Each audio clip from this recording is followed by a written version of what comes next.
কক্সবাজারে পৌঁছে নাস্তা করে আর একটু রেস্ট নেওয়ার পর কোথায় বের হয়ে গেলাম দেখতে চাইলে সম্পূর্ণ ভিডিওটা দেখেন তাহলে বুঝতে পারবেন। আর অলরেডি কার্ড দেখে বুঝে গিয়েছেন এই তো জার্নি করে এত দূরে এসেছি, তো শুয়ে থাকলে তো আর চলবে না, একটু তো এনজয় করতে হবে। হ্যালো এভরিওয়ান, আসসালামু আলাইকুম। আমি সাহাদ সাথী, আলহামদুলিল্লাহ আমি ভালো আছি, আশা করি আল্লাহর রহমতে আপনারা অনেক অনেক ভালো আছেন। Welcome my new another daily blog. তাহলে চলুন আজকে ডেইলি ব্লগটা শুরু করে ফেলি। প্রথমে কক্সবাজার পৌঁছে সকালের নাস্তা আমরা করে এসেছি, সেটা তো আমি আপনাদের সাথে আগেই শেয়ার করেছি। একটু ঘুমিয়েছিলাম, ঘুম থেকে উঠে একটু শাওয়ার করে নিলাম, যেহেতু লং জার্নি করে এসেছি একদমই টায়ার্ড ফিল মনে হচ্ছে, তো একটু শাওয়ার করলে ভালো লাগবে, তো তাই করে নিলাম। আর যেহেতু আমরা ঘুরতে এসেছি, ঘুমিয়ে থাকলে তো আর চলবে না। বের হয়ে গেলাম আমরা সমুদ্রের উদ্দেশ্যে। দুপুরের খাওয়া দাওয়াটা ভিডিও করা হয়নি, আমার মেমোরি ফুল ছিল ওই মুহূর্তটা, আর ভিডিও করা হয়নি। আর এখন আপনাদের ভাইয়া, আমার ছেলে আর আমি রেডি হয়ে আমাদের হোটেলের সামনে থেকে একটা রিক্সা নিয়ে নিলাম। তো আমরা সমুদ্রতে যাব, তো আমাদের লেট হয়ে গিয়েছে, ওরা চলে গিয়েছে, তো আমরা অটো দিয়ে এখন যাচ্ছি।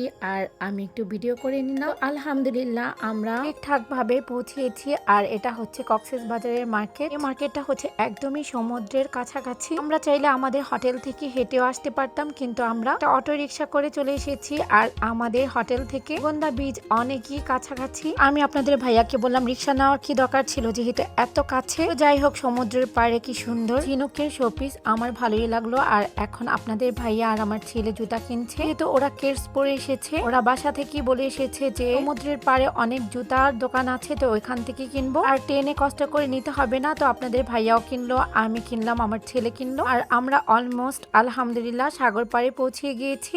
এখন আমরা সাগরে গোসল করতে নামবো। আমার ভাগিনা ও সাগরে নামবে না, তো ওর কাছে সবকিছু রেখে নামবো। তো আমার ভাগিনার কাছে সবকিছু দিয়ে আসলাম, দেওয়ার আগে একটু ভিডিও করে নিলাম। সাগরে নেমেছিলাম, আমার সানগ্লাস সাগরের মধ্যে চলে গিয়েছে, কিন্তু আমার চোখে একটু প্রবলেম ছিল, আমি সানগ্লাস ছাড়া একদমই কমফোর্ট ছিলাম না। তো এখন আমি ছেলের সানগ্লাসটা পরেছি। যাই হোক, অনেক মজা করেছি সাগর পাড়ে, ওই সুন্দর মোমেন্টটা আর নেওয়া হলো না। এখন আমাদের গোসল করা শেষ, আর আমরা এখন হোটেলে চলে যাচ্ছি, যেহেতু সাগর পাড় থেকে একদমই কাছাকাছি, আমরা হেঁটেই চলে যাচ্ছি। আজকের ব্লগটা যদি আপনাদের সবার কাছে ভালো লেগে থাকে, please like, comment and share করতে কিন্তু একদমই ভুলবেন না। এখানে শেষ করছি, ভালো থাকবেন সবাই, আল্লাহ হাফিজ।